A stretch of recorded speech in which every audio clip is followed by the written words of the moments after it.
Bonsoir à toutes, bonsoir à tous. Nous vivons dans un temps où l'imposture est reine. Que dire pour faire plaisir aux juges?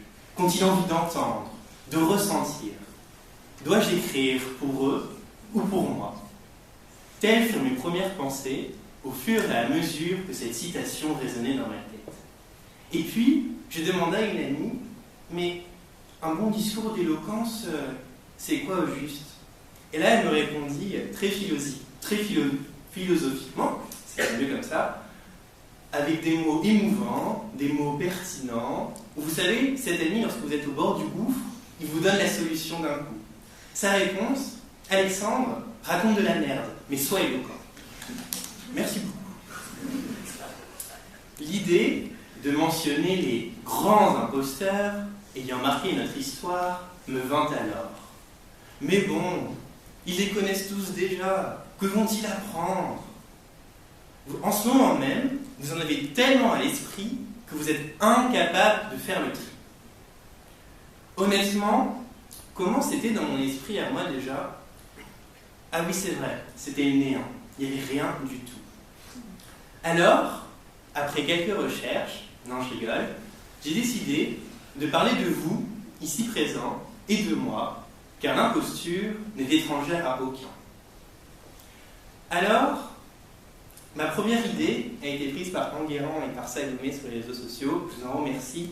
Et d'ailleurs, Salomé, je pars au Brésil, en Islande et au Danemark, donc la GoPro, elle est par ici. Merci.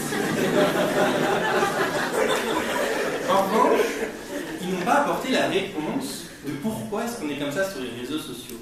Pourquoi est-ce qu'on a envie d'afficher son sourire le plus rayonnant, d'être sous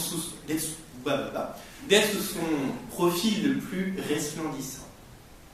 Mais je vais vous donner la réponse, même si elle n'est pas très sophistiquée. Je l'ai trouvée sur Wikipédia, de Jean de La Fontaine. Mon imitation n'est point un esclavage. Je vous laisse méditer. Imposture et mensonge ont tous deux une connotation très négative. Souvenez-vous, lorsque vous étiez petit, de l'adage « mentir, c'est mal ». Pourtant, le mensonge est-il toujours blâmable? N'a-t-il pas permis de sauver des vies pendant la guerre? Ne permet-il pas de protéger ce que l'on aime? On ne choisit pas qui l'on est. En fin du mois, on choisit que tardivement. Nous n'avions aucun contrôle, aucun choix sur notre enfance et notre expérience. Alors, qu'y a-t-il de mal à trahir sa manière de penser, sa façon d'être, en d'autres termes, à être un imposteur? Qu'y a-t-il de mal à avoir des actions à l'opposé de ses pensées si celles-ci sont louables? Ne devrions-on pas encourager les imposteurs altruistes et réprimander les honnêtes égoïstes? À présent, j'aimerais vous parler de mon histoire préférée, que l'on me contait lorsque j'étais plus jeune. Elle est issue d'un livre intitulé « Histoire très très nulle pour gagner du temps dans un concours d'éloquence ». J'ai la seule édition, désolé. Nous sommes au mois de mai et deux étudiants s'apprêtent à passer l'entretien d'admission au CESA.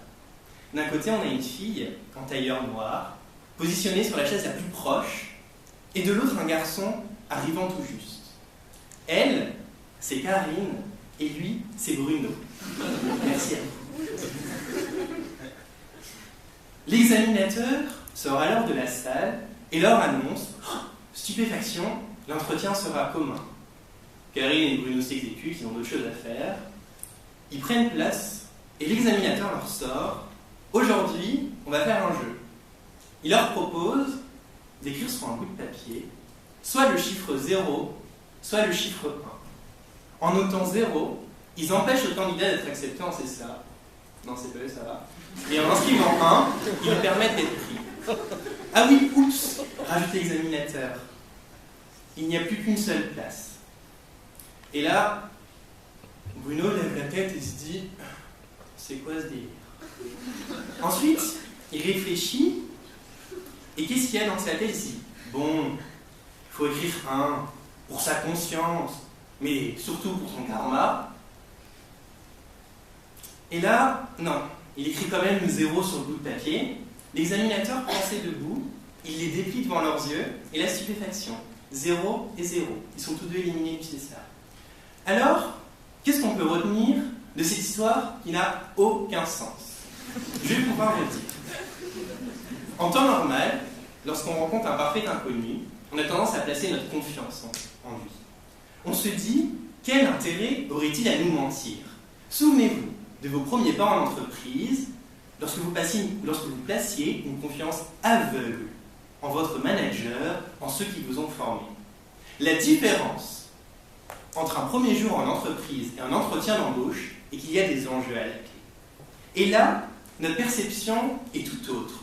Quand on sait que l'autre est capable de mentir, quand on sait que si nous-mêmes on pourrait le faire, alors on commence à douter.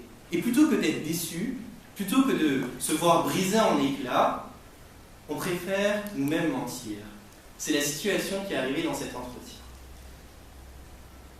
Nous vivons dans un monde d'imposture. Je me demande si une bonne partie de l'art moderne n'est pas une imposture. Je me demande si une partie de l'économie n'est pas une imposture. Je me demande si une partie de la politique n'est pas une imposture. Est-ce que c'est normal qu'il y ait des gens qui aient tellement d'argent et d'autres qui meurent de faim? Ces propos ne viennent pas de la terre, mais du ciel. Ils sont attribuables à Jean d'Ormesson.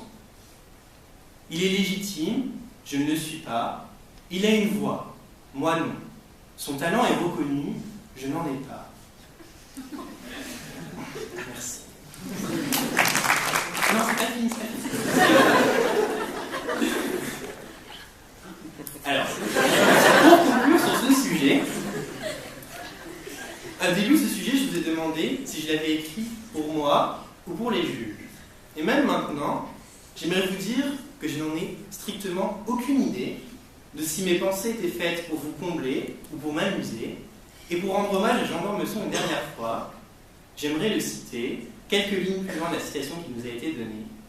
À peine j'écris ces mots que je me demande si tout ce que j'ai fait et moi-même ne relevons pas de l'imposture. Cette fois, c'est fini.